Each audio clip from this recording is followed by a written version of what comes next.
Hello everyone, welcome back to my YouTube channel library science by Ashish sir.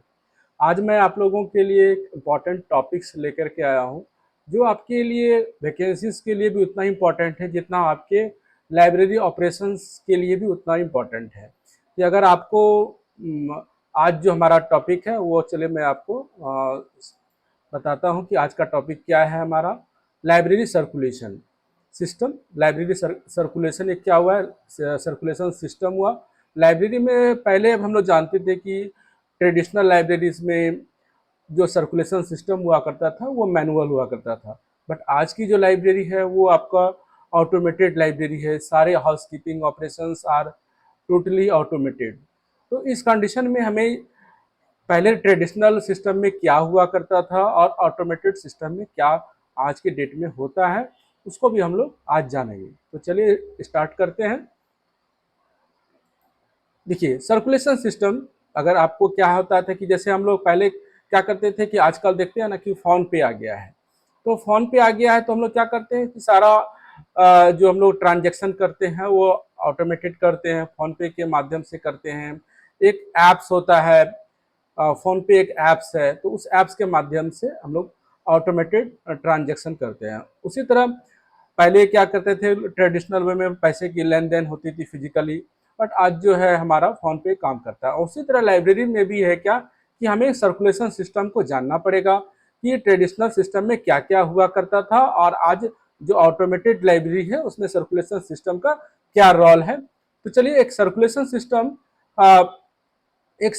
System manages the lending and returning of library materials involving member registration, book issue and return, charging and discharging, tracking overdues, managing reservation, and maintaining accurate records of each item's location and status. Modern systems use barcode and RFID technology within integrated library management system to automate this process, providing efficiency, accuracy, and real-time information on time availability and borrower's account. पहले के जो भी system में क्या है कि पहले कुछ कुछ है जो आपको समझिए।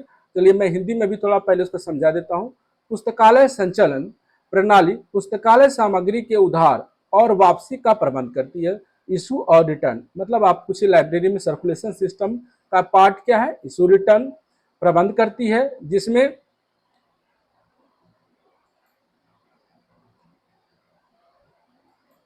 क्या करते हैं हम लोग, इशू रिटर्न का प्रबंध करती है, जिसमें सदस्य पंजीकरण रजिस्ट्रेशन होता है, पुस्तक जारी करना इशू करना होता है और रिटर्न भी करना होता है। ये क्या किसका पार्ट है, चार्जिंग और डिस्चार्जिंग का पार्ट है।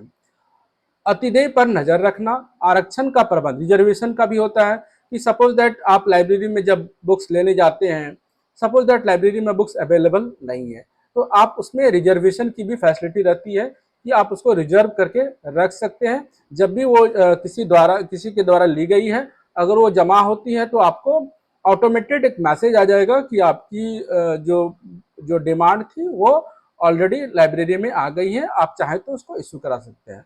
तो that is part of reservation. और प्रत्येक वस्तु के स्थान और स्थिति का सटीक रिकॉर्ड रखना शामिल है।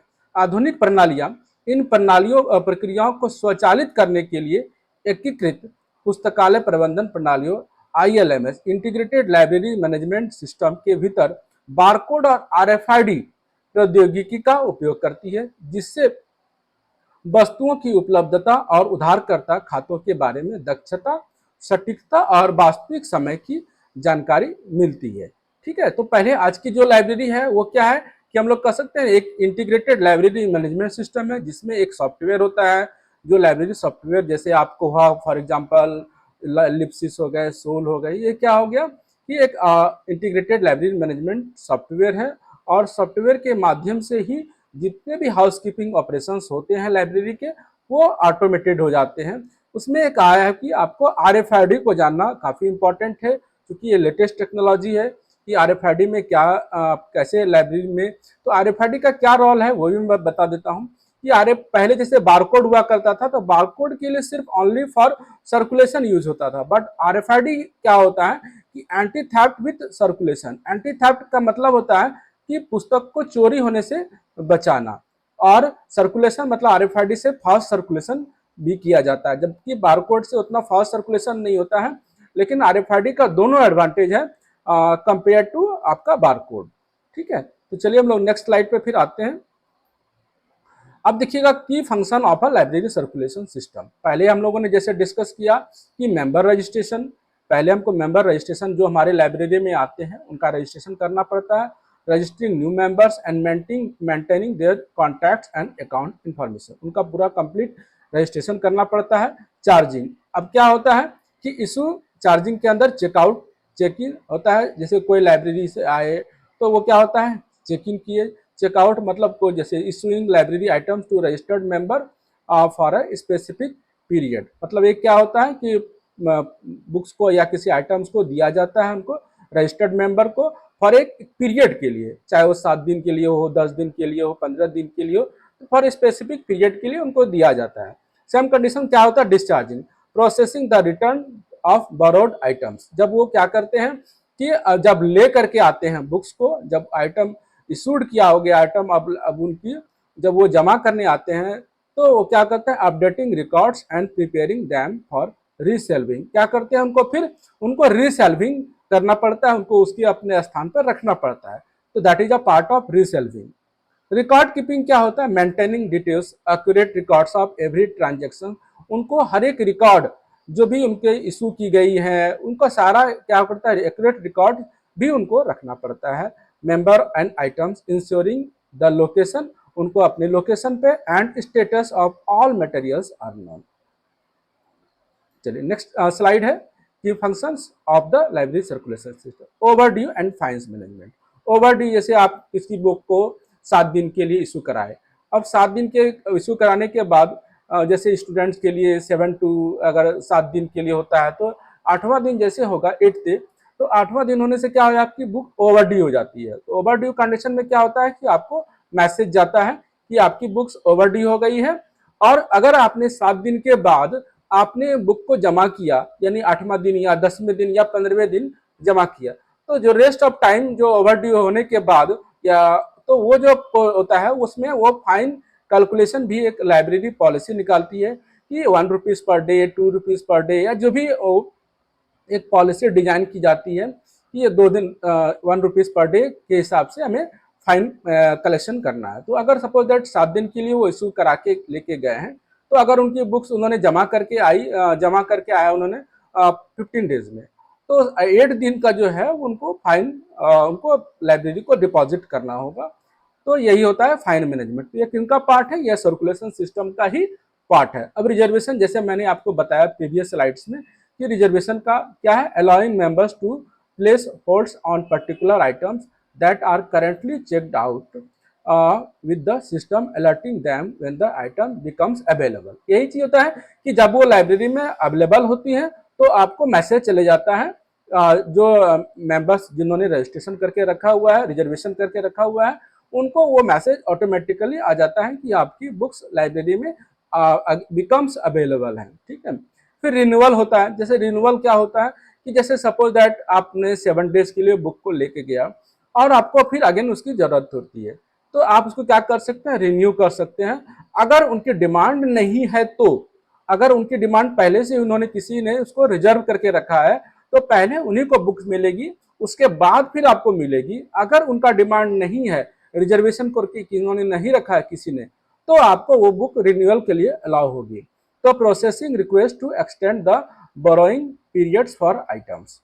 इसके बाद हम लोग नेक्स्ट आते हैं इंटर लाइब्रेरी लोन। अब इंटर लाइब्रेरी लोन के लिए क्या करना पड़ता है, किसी लाइब्रेरी को ग्रुप ऑफ लाइब्रेरीज बनाना पड़ता है और सेम नेचर का होना चाहिए, तभी हम इंटर लाइब्रेरी लोन की फैसिलिटी दे सकते हैं। तो ये भी काम किसका है कि एक सर्कुलेशन सिस्टम का ही काम है इंटर लाइब्रेरी लोन। इसके बाद है facilitating the borrowing of material from other libraries on behalf of users. Users के बिहाफ में, चूंकि यूजर्स तो हर एक लाइब्रेरी के मेंबर नहीं हो सकते हैं, उस कंडीशन में क्या करना होगा कि आपको उनको उनके बिहाफ में आप किसी दूसरे लाइब्रेरी से मटेरियल को लेकर के आप उनको लोन पर दे सकते हैं। इन्वेंट्री एंड स्टॉक वेरिफिकेशन, ये भी इस काम किसका है? सर्कुलेशन सिस्टम का ही काम है कि स्टॉक वेरिफिकेशन करना। टाइम टू टाइम लाइब्रेरी को स्टॉक वेरिफिकेशन करना पड़ता है, 1 साल 2 साल, उसके लिए अलग अलग टर्म ऑफ कंडीशन है। स्कूल के लिए स्टॉक वेरिफिकेशन कब होता है, कॉलेज के लिए स्टॉक वेरिफिकेशन कब होता है, यूनिवर्सिटीज़ के लिए स्टॉक वेरिफिकेशन कब होता है। तो ये एक टाइम पीरियड होता है। तो स्टॉक वेरिफिकेशन का भी काम क्या है? आपको सर्कुलेशन सिस्टम का ही पार्ट है। तो यूजिंग बारकोड्स और RFID टू स्कैन आइटम्स। तो आज की जो लाइब्रेरी है वो क्या करती है? जैसे पहले की जो ट्रेडिशनल लाइब्रेरी हुआ करती थी ना, उनका स्टॉक वेरिफिकेशन क्या होता था कि उनको मैनुअली करना पड़ता था। बट आज की जो लाइब्रेरी है, ऑटोमेटेड लाइब्रेरी है, वह सारा काम आपका RFID और या बारकोड के माध्यम से हमें ऑटोमेटेड उसको स्टॉक वेरिफिकेशन कर सकते हैं यहाँ पर। ये इसका एडवांटेज है ऑटोमेटेड सिस्टम का। फिर नेक्स्ट स्लाइड पे आते हैं। अब देखिए, इसको मैं हिंदी में इसलिए मैं बता रहा हूँ कि बहुत सारे स्टूडेंट्स हिंदी का उनको इच्छा रहता है कि मुझे हिंदी में जानना है, तो मैं उनके लिए भी हिंदी मटेरियल लेकर के आता हूँ ताकि उनको भी समझने में आसानी हो। तो पुस्तकालय संचालन प्रणाली के प्रमुख कार्य, सदस्य पंजीकरण, जैसे मैंने आपको बताया, मेंबर रजिस्ट्रेशन, नए सदस्यों का पंजीकरण करना तथा उनका संपर्क, खाता जानकारी, मतलब पूरा अकाउंट डिटेल्स उनका बना के रखना। चार्जिंग में मतलब सब वही होता है, चेक इन चेकआउट मतलब इशू और रिटर्न। फिर रिकॉर्ड रखना, प्रत्येक लेन देन, उसका सारा काम क्या होता है? सर्कुलेशन सिस्टम का ही काम होता है। ये सारा काम उनको रिकॉर्ड रखना है, कितनी बुक्स इशू की गई हैं, कितनी रिटर्न हुई है, क्या स्टॉक वेरिफिकेशन है। तो रीसेल्विंग लेकर के कंप्लीट उनको काम करना पड़ता है। रीसेल्विंग या इसको बोल सकते हैं सेल्फ रेक्टिफिकेशन, स्टॉक वेरिफिकेशन, ये सब काम होता है लाइब्रेरी सर्कुलेशन सिस्टम का। चलिए, तो फिर आप कुछ और आते हैं नेक्स्ट स्लाइड पे। यहाँ पर वही जो मैंने आपको इंग्लिश में बताया कि जुर्माना प्रबंधन। जुर्माना प्रबंधन मतलब आपको जुर्माना भी वसूला जाता है अगर आपकी बुक ओवरड्यू हो गई है। फिर उसी तरह आरक्षण है। तो मैं बार बार जो कि इंग्लिश में मैंने उसको बता दिया है, तो यहाँ पर हिंदी आप जो भी हिंदी के मीडियम के स्टूडेंट हैं उनके लिए भी बेनिफिट मैंने दे रखा है कि आपको अब कंटेंट, मेरा ये प्लेटफॉर्म इसके बाद, क्योंकि मैं जब मैं व्हाइट बोर्ड पे पढ़ा रहा था तो बहुत सारे स्टूडेंट को प्रॉब्लम हो रही थी कि उनको कंटेंट पूरा क्लैरिटी के साथ नहीं दिखता था। तो मैंने अब आप लोगों की रिक्वेस्ट के अनुसार मैंने अब ऑनलाइन मतलब ये कि OBS के माध्यम से आपको कंटेंट मैं प्रोवाइड कर रहा हूँ ताकि आपको कहीं भी नोट डाउन करने की भी आवश्यकता नहीं हो, आप उसको आराम से देख करके पढ़ सकते हैं। ठीक है, चलिए, तो फिर इसी तरह स्टॉक वेरिफिकेशन, नेक्स्ट स्लाइड पे आते हैं। Evaluation of circulation system. Evaluation क्या है? पहले हम लोग जानते थे कि मैनुअल में जैसे हम लोग book pocket, book card, book slip, ये पहले क्या होता था कि सर्कुलेशन सिस्टम में मैनुअल में होता था। तो उसको भी हम लोग क्या करते थे, ये ब्राउनी और न्यूयॉर्क के मेथड्स के नाम से जाना जाता था। ब्राउनी और न्यूयॉर्क। न्यूयॉर्क, ब्राउनी क्या आता था पहले, वहाँ पर book pocket, book card, book slips, ये सब बनाया जाता था। तो उसके लिए मैं अलग अलग से आपको ब्राउनी सर्कुलेशन सिस्टम या न्यूयॉर्क सर्कुलेशन सिस्टम, इसके बारे में मैं आपको सेपरेट वीडियो दूंगा। अभी चूंकि हम लोग को सर्कुलेशन सिस्टम जानना है, इसी कारण से मैं सर्कुलेशन सिस्टम पे आपको वीडियो लेकर के आया हूँ। मेरी अगली जो वीडियो होगी वो ब्राउनी और न्यूयॉर्क के का अलग अलग सेपरेट वीडियो आपके सामने लेकर के आऊँगा। तो ब्राउनी बुक चार्जिंग सिस्टम कब आया था? 1895 में आया था। ये निनाई ब्राउनी दिया था। और इसी तरह न्यूयॉर्क चार्जिंग सिस्टम ये 1900 में आया था। तो उसी तरह ये क्या हो गया, ये मैनुअल सिस्टम हो गया।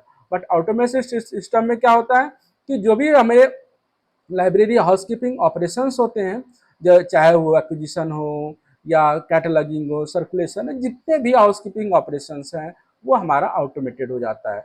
तो ऑटोमेटेड सर्कुलेशन में जैसे हम लोग ओपेक का यूज करते हैं, तो ओपेक किसके माध्यम से यूज करते हैं हम लोग? लाइब्रेरी सॉफ्टवेयर, चाहे वो कोहा या ई ग्रंथालय या आपका लिप्सिस, सोल, बहुत सारे सॉफ्टवेयर हैं। तो उसके माध्यम से हम लोग लाइब्रेरी सर्कुलेशन सिस्टम को ऑटोमेटेड बना देते हैं। सेल्फ चेकिंग चेकआउट इसको बोला जाता है। सेल्फ चेकिंग, खुद से आप आइए और चेकआउट कीजिए, इसी को बोलते हैं ऑटोमेटेड सर्कुलेशन सिस्टम। तो उम्मीद है कि आज का वीडियो आपको बहुत अच्छा लगा होगा। और हम लोग फिर इसी को हिंदी में मैंने यहाँ पर परिसंचरण प्रणालियों का विकास हिंदी और इंग्लिश में दोनों दिया है आपको कि छोटे पुस्तकालयों में मैनुअल प्रक्रियाओं में पुस्तक कार्ड, दिनांक पर्ची और उधारकर्ता कार्ड शामिल होते हैं तथा लेन देन रिकॉर्ड रखने के लिए अक्सर ब्राउन और न्यूयॉर्क पद्धतियों जैसी प्रणालियों का उपयोग किया जाता था। बट यहाँ पर हिंदी में क्या है कि बारकोड और कंप्यूटर आधारित RFID प्रबंधन प्रणाली का उपयोग किया जाता है। सारा जितने भी हाउस कीपिंग ऑपरेशंस होते हैं वो हमारा ऑटोमेटेड हो जाते हैं। तो ऑटोमेटेड सर्कुलेशन सिस्टम में क्या एडवांटेज है कि जो हमारा फास्ट सर्कुलेशन हो जाता है, अब किसी को प्रोफेशनल्स, लाइब्रेरी प्रोफेशनल्स को इंटरफेयर करने की जरूरत नहीं पड़ती है। स्टूडेंट्स आते हैं लाइब्रेरी में और सेल्फ चेकिंग चेकआउट के माध्यम से बुक का, लाइब्रेरी का यूज करते हैं। तो ये हमारे लिए एक इम्पॉर्टेंट टॉपिक है, लाइब्रेरी सर्कुलेशन सिस्टम। अगली वीडियो में हम लोग आपके सामने लेकर के आएंगे ब्राउनी और न्यूयॉर्क सिस्टम क्या है, उसके बारे में हम लोग book pocket, books card, book slip, वो सब हम लोग जानेंगे और ऑटोमेटेड सर्कुलेशन सिस्टम को भी जानेंगे कि ऑटोमेटेड सर्कुलेशन सिस्टम में क्या क्या होते हैं। तो ठीक है, आज के लिए फिर इतना ही। नेक्स्ट वीडियो में फिर एक अच्छे कंटेंट के साथ नीना ब्राउनी और न्यूयॉर्क सिस्टम के बारे में जानेंगे।